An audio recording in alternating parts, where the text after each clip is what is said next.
Hello, आज का topic है स्कोप ऑफ माइक्रो इकोनॉमिक्स। हमने प्रीवियस वीडियो में पढ़ा था कि what is micro economics. Micro economics जैसे ही नाम सजेस्ट करता है वो क्या है, एक माइक्रो, एक छोटे, एक स्मॉल लेवल पर आकर जो हम स्टडी करेंगे इकोनॉमिक्स, वो रहेगा हमारा माइक्रो इकोनॉमिक्स। अब इस माइक्रो इकोनॉमिक्स में हम लोग क्या क्या एक्चुअली में स्टडी करेंगे, वही है हमारा स्कोप ऑफ माइक्रो इकोनॉमिक्स। अब स्कोप ऑफ माइक्रो इकोनॉमिक्स में 3 थ्योरी है, ठीक है। फर्स्ट थ्योरी कौन सी है, तो प्रोडक्ट प्राइसिंग, सेकंड है फैक्टर प्राइसिंग और थर्ड है इकोनॉमिक वेलफेयर, ठीक है। अब हमारा जो प्रोडक्ट प्राइसिंग है उसमें 2 पार्ट है, वो है डिमांड एनालिसिस और सप्लाई एनालिसिस, ठीक है। अब ये डिमांड और सप्लाई किसकी हम लोग देखेंगे, तो प्रोडक्ट की देखेंगे। हम स्टडी करने वाले हैं कि कैसे डिमांड होता है, कैसे सप्लाई होता है, और वो प्रोडक्ट के रिलेटेड, ठीक है। फिर है theory of factor pricing. Theory of factor pricing क्या है, तो फैक्टर्स मीन्स क्या, तो फैक्टर यहाँ पर वो चीज़ रहती है जिसकी मदद से हम कुछ बना सकते हैं, हमारा बिजनेस कर सकते हैं, वो रहता है हमारा फैक्टर, ठीक है। अब यहाँ पर हम लोग को जो बिजनेस चलाने के लिए फैक्टर लगते हैं वो कौन से है, रेंट, वेजेस, इंटरेस्ट और प्रॉफिट, ठीक है। थर्ड है theory of economic welfare. Economic welfare में अब और 3 चीज़ें आती है।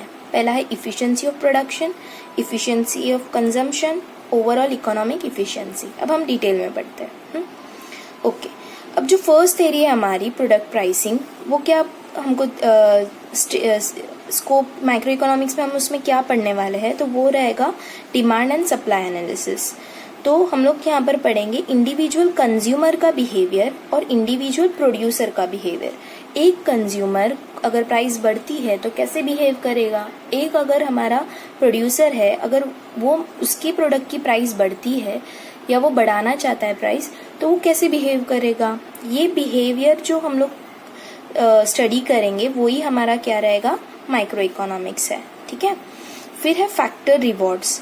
Factor theory of factor pricing में हम लोग क्या पढ़ने वाला है, तो हम लोग कैसे, किस तरीके से हम लोग हमारे फैक्टर्स को रिवॉर्ड्स देंगे।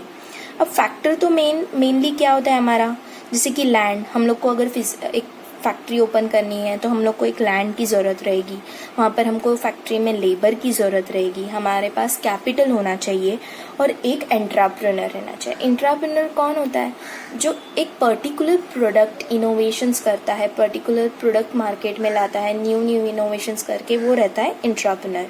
और एंटरप्रेन्योर वो है जो सारी रिस्क उठाता है, जो भी है बिजनेस से रिलेटेड, प्रोडक्ट के रिलेटेड, सेल्स के रिलेटेड, वो सब रिस्क वो खुद उठाता है। तो इन लोग को हम लोग को रिवॉर्ड तो देना पड़ेगा। जैसे कि अगर हम लोग लैंड ले रहे हैं, लैंड यूज़ कर रहे हैं तो उसके ऊपर रेंट देना पड़ेगा, लेबर यूज़ कर रहे हैं तो उनको वेजेस देना पड़ेगा, कैपिटल यूज़ कर रहे हैं तो उस पर इंटरेस्ट देना पड़ेगा, और एंटरप्रेन्योर को क्या मिलना चाहिए, आफ्टर ऑल ये सब करने के बाद प्रॉफिट मिलना चाहिए। तो अब हम लोग लैंड को कितना रेंट देंगे, लेबर को कितना वेजेस देंगे, कैपिटल में इंटरेस्ट कितना जाएगा हमारा, और लास्ट में प्रॉफिट कितना बचेगा, ये जो हम लोग फाइंड आउट करेंगे वही क्या रहेगा हमारा थ्योरी ऑफ फैक्टर प्राइसिंग, ठीक है। फिर है theory of economic welfare. Theory of economic welfare में हम लोग को बोला गया है कि हम लोग क्या करने वाले हैं, इफिशिएंसी एंड प्रोडक्शन देखेंगे। इफिशिएंसी एंड प्रोडक्शन ही मतलब क्या, तो प्रोडक्शन में हम लोग करेंगे maximum product in limited resource. हम लोग जो भी हमारे पास रिसोर्स रहेगा, जितना भी रिसोर्स हमारे पास अवेलेबल रहेगा, उससे हम ज़्यादा से ज़्यादा चीज़ें बनाएंगे ताकि हमारे ज़्यादा से ज़्यादा कस्टमर तक वो हमारा प्रोडक्ट पहुँचे। फिर है इफिशिएंसी ऑफ कंजम्पशन। कंजम्पशन क्या बोलता है, तो मैक्सिमम सेटिस्फैक्शन। जब हमारा कस्टमर हमारा प्रोडक्ट यूज़ करेगा, कंज्यूम करेगा, तो उसको उससे ज़्यादा से ज़्यादा सेटिस्फैक्शन मिलना चाहिए, मतलब वो हमारा प्रोडक्ट लेकर सेटिस्फाइड होना चाहिए, ठीक है। लास्ट है overall economic efficiency. Overall economic efficiency बताती है कि प्रोडक्शन जो हम करेंगे हमारे प्रोडक्ट का, वो प्रोडक्ट कैसा रहना चाहिए, तो वो डिजायर गुड्स रहने चाहिए बाय द पीपल, मतलब पीपल को उस प्रोडक्ट की जरूरत रहनी चाहिए। अगर हम लोग बेफिजूल में कुछ ऐसे ही अलग चीज बनाएंगे और मार्केट में लाएंगे जिसका कुछ यूज नहीं है, यूटिलिटी नहीं है, तो वो कोई खरीदेगा नहीं।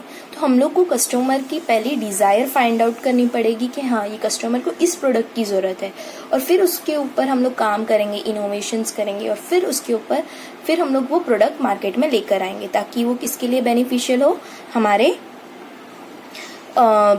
कस्टमर्स के लिए बेनिफिशियल हो। ठीक है, तो आज का टॉपिक यही खत्म होता है। तो ये है पूरा हमारा स्कोप ऑफ माइक्रो इकोनॉमिक्स।